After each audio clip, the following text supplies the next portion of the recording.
Winnie-the-Pooh, Blood and Honey is what happens when a popular and beloved intellectual property enters the public domain. Better watch out, Bambi, because you and your ma are the next ones in this director's crosshairs. Now, let's talk about this thing. The movie starts off with an alright animated opening, telling a brief story about a little boy who befriended humanoid animals. He promised he'd never leave them, but he did, for college. And since he left the creatures, they became feral. For, some reason. It just, suddenly became harder to survive on their own. God only knows why. Sure, for a while there was human intervention, but before he came along, it was just them. But anyway, they starved. Pooh decided they would kill and eat Eeyore, and ever since they vowed to never speak or treat humans nicely again. Reverting to... well, I was going to say they're animal roots, but last I checked, some of these animals weren't really known for sadistically targeting living things and eating them, and, using weapons to murder, like a human. And stripping them. But anyway, 5 years later, the little boy returns. Now he's a little big boy. He wants to introduce his wife to his old friends. But shit quickly hits the fan when they decide to have him over for dinner. And his wife's the food. I don't know why, this is never explained, but the only surviving animals are Hammer-Happy Piglet and Pooh-Atar the Last Bee-Bender. He controls bees. It's only really shown off once, I think, but whenever he wants to be surrounded by them or summon them to kill people, he can. After this, we hop over to a woman. Long story short, she's a stalking survivor. As well as a sort of assault survivor. The guy tried undressing her, but as far as we know, he didn't do the deed.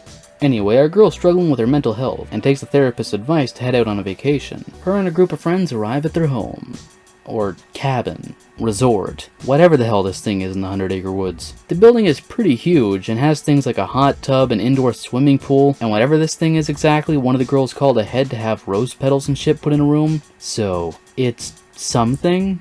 Outside of this house though, the PP gang, Pooh and Piglet, discover their woods have some uninvited guests, and so one by one the girls get booked into new rooms. At the morgue. Right before they find out about the girls though, there was this one scene where one of the would-be group members stops on the side of the road. Pooh finds her, rips her top off, and then shoves the half-naked woman into a wood chipper inside of what appeared to be an abandoned building.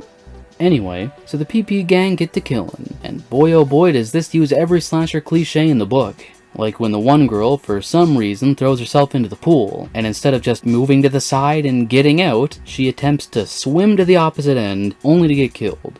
Or when the girls have a gun, many chances to kill them, but never take it. Or better yet, when a crazy captured woman takes the gun, runs into Piglet, but instead of taking the shot, she goes into a speech that leads to her death. The captive lady, by the way, was so strange. She's covered in blood and shit, and her eyes clearly swollen, but once she sees herself in a mirror, she freaks out about how she's horrifically disfigured. And to check another slasher trope off the list, she suddenly becomes this fearless, I'm a badass character. Also, she was freed from her chains by the girls saying, come on, we have to go. So I guess they're magic. Eventually most of the people are dead, and Trauma Girl ends up getting Pooh savagely beaten by a gang of armed rednecks. She hits him with a truck, running him over, and then when he survives that, a second truck shows up to slam him into the first truck. But he still ain't dead. And keep in mind, shortly before this happened, Piglet got killed. How? Well, one of the girls got the jump on him with a hammer after he killed the wannabe badass. The girl then, somehow, got him back into the forest where the captive woman's restraints were. She chained him up, then gave him a bonk on the head with the hammer. And yet, Winnie-the-Pooh decided to finish off that slasher trope checklist by being Jason Voorhees, with bee summoning powers. The movie comes to an end when Pooh frees himself from the car sandwich, which was also on fire, and then slits Trauma Girl's throat.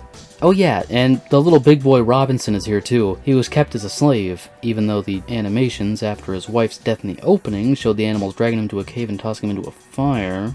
But anyway, don't think about it. Don't question anything. The end. Or at least, until the sequel. Because if you sit through the credits long enough, the very last thing you see in some small text reads, Winnie-the-Pooh will return. Because of course he will. Blood and Honey is a movie. It's one of the most generic slasher movies I've ever seen, at least in recent memory, with so much of it being predictable. I was calling everything, especially towards the end. From the gun only firing one bullet, Pooh somehow getting on the back of the truck after being run over, Robinson coming in at the last minute to do a fake-out save the day, the fake-out final girl getting killed. I could go on. Like the pool lady tried to do before obviously being killed in the pool, because she was a moron. I complain, but I won't say this is a bad movie, because I did have a fairly enjoyable experience with it, though again, it is one of the most generic and predictable slasher movies, and that's saying something considering the main bad guys are Winnie-the-Pooh, or, well, guys wearing Pooh and Piglet masks. They're meant to be the very real creatures, but it's literally just a grown man with a mask on, which makes it really stupid and kind of funny when someone goes, "Oh my god, that thing ain't human!" I can't imagine these guys' reactions to Halloween costumes. In the end of the day, I gotta rate 2023's Winnie-the-Pooh Blood and Honey a 6.5 out of 10. It could have picked up the pace a bit in some areas, and it could have done more to stand out and make itself more unique. But if you're a fan of slasher flicks, or just bizarre horror movies with wacky looking bad guys, this movie's for you. If you want to watch this movie for yourself, links can be found in the description below. Thank you for watching, and I'll catch you next time. Have a nice day. Looking for more horror fun? You're goddamn right. Then check out the VHS comic book series, a parody of the horror genre that follows the lives of 3 teens as they fight to survive a horror movie, where every day is loaded with blood, boobs, and buds. The first 2 issues can be found in the description below. I was obsessed with the VHS.